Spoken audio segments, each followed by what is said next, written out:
नमस्कार दोस्तों, मैं Kartik Sharma. Math bye Kartik sir classes में आपका स्वागत है। आज अपन बात करेंगे क्वेश्चन नंबर 4 की। आज बात करेंगे क्वेश्चन नंबर 4 की। तो देखो क्वेश्चन नंबर 4 क्या है। एक घन का प्रत्येक पृष्ठ 100 वर्ग सेमी है। यदि आधार के समांतर समतल द्वारा घन को काटकर दो बराबर भागों में बांट दिया जाए तो प्रत्येक समान भाग का संपूर्ण पृष्ठीय क्षेत्रफल ज्ञात कीजिए। सबसे पहले आपको ये पता है कि घन की प्रत्येक पृष्ठ कैसी होती है, वर्गाकार, जो मैंने आपको बताई थी। अपन को दी के क्या रखता है कि घन का प्रत्येक पृष्ठ का जो क्षेत्रफल है ना 100 वर्ग सेमी, तो अपन लिखेंगे घन की एक पृष्ठ का क्षेत्रफल कितना है, 100 वर्ग सेमी। अपन जानते हैं घन की एक पृष्ठ कैसी होती है, वर्गाकार। तो इसका मतलब किसका क्षेत्रफल है, वर्ग का क्षेत्रफल। तो भुजा स्क्वायर बराबर कितना हो गया, 100। स्क्वायर हटाएंगे तो क्या लेंगे, वर्ग मूल लेने पर वर्गमूल लेंगे तो यहाँ तो भुजा रहेगा और ये इधर चला जाएगा तो 100 हो जाएगा।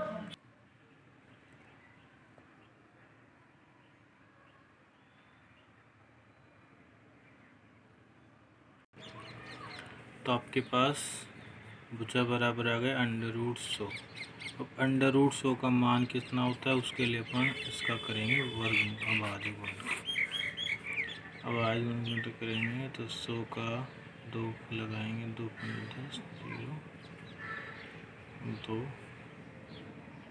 25, फिर किसका जाएगा 5 का 5 5 1, 2 2 के पेयर बनाएंगे तो आपके पास भुजा आएगी, ऐसे करेंगे 2 × 2 × 5 × 5। वर्गमूल है तो वर्गमूल में 2 2 को पेयर बन के एक बार आ जाता है। तो भुजा आपके पास आ जाएगी 2 × 5 आ जाएगी 10 सेमी। 10 सेमी किसकी आई है, घन की। अब देखो प्रश्न क्या कहता है, कहता है यदि आधार के समांतर, यानी कि अपन एक चित्र बनाते हैं ऐसे, ये आपके पास एक घन है,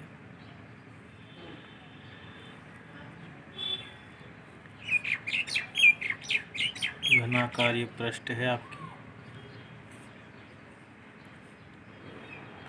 जिसमें प्रत्येक भुजा की लंबाई कितनी है 10, ये भी 10, ये भी 10, यानी सारी की सारी कितनी होंगी 10 10 10। अब कहता है कि आधार के समांतर काटा जाए। देखो आधार के समांतर का मतलब नीचे वाली जो पृष्ठ है इसके समांतर अपन को काटना है। तो कुछ इस प्रकार से ये कटे।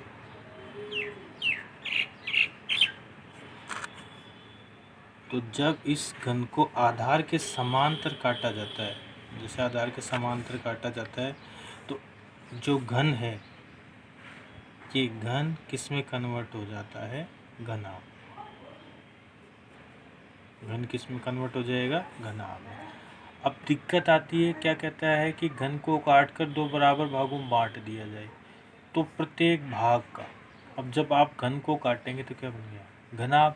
अब घनाभ का संपूर्ण पृष्ठीय क्षेत्रफल निकालने के लिए क्या चाहिए, लंबाई, चौड़ाई और ऊंचाई। तो चित्र से गौर करो तो ये तो क्या कहलाएगी, लंबाई, और ये क्या कहलाएगी, चौड़ाई, और ये क्या कहलाएगी, ऊंचाई।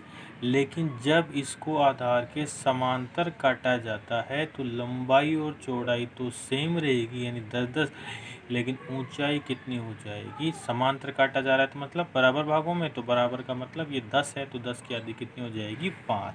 मेरा कहने का मतलब है जब आधार के समांतर काटा जाएगा तो घनाभ की लंबाई, घनाभ की जो लंबाई आएगी L, वो तो कितनी कहलाएगी, 10। घनाभ की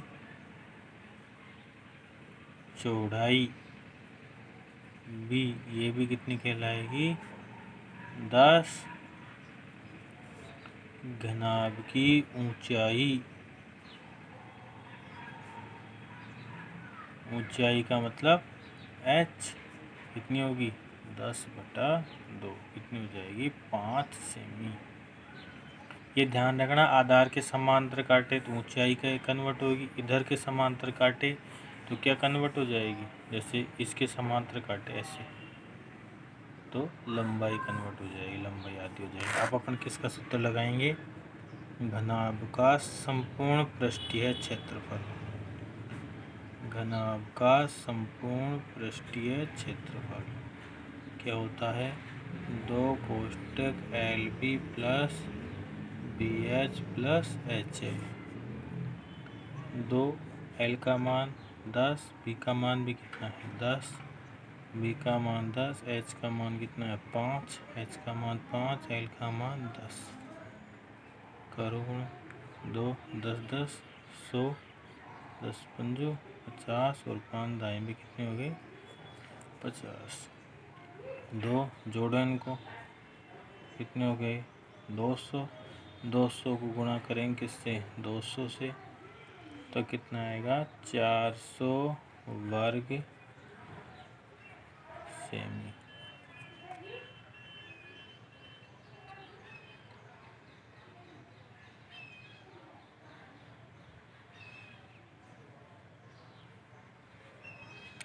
समझ गए। तो इस सवाल को आपको ध्यान से देखना है, सवाल बहुत ही अच्छा सवाल है, परीक्षा में आ जाता है। तो पहले तो क्या करना है आप लोगों को कि घन की भुजा निकालनी है। भुजा निकालने के लिए आपको पता है कि प्रत्येक पृष्ठ कैसी होती है, वर्गाकार। वर्गाकार होती है तो घन की भुजा आ जाएगी 10 सेमी।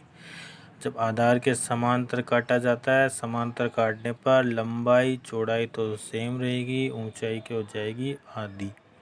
ऊंचाई जब आधी होगी तो 10 की आधी कितनी होगी 5। तो 5 होने के पश्चात आपके पास लंबाई भी आ गई, चौड़ाई भी आ गई, क्या आ गई ऊंचाई। ये आने के बाद आप लोग किसका सूत्र लगाएंगे, घनाभ का संपूर्ण पृष्ठीय क्षेत्रफल। संपूर्ण पृष्ठीय क्षेत्रफल सूत्र आप जानते हैं, 2 कोष्टक LB plus BH plus HL रख देंगे इसमें, तो कितना आ जाएगा 400 वर्ग सेमी। तो जब बराबर भागों में बांट दिया जाएगा तो प्रत्येक समान भाग का संपूर्ण पृष्ठीय क्षेत्रफल कितना आएगा 400। देखो 400 नीचे वाला और 400 कौन सा आएगा ऊपर वाला। यह था आपका क्वेश्चन नंबर 4। बाकी क्वेश्चन करेंगे कल, आज थोड़ा समय का अभाव है। तो अपना ध्यान रखें, अपने परिवार वालों का ध्यान रखें। तब तक के लिए नमस्कार, आपका दिन शुभ हो। धन्यवाद।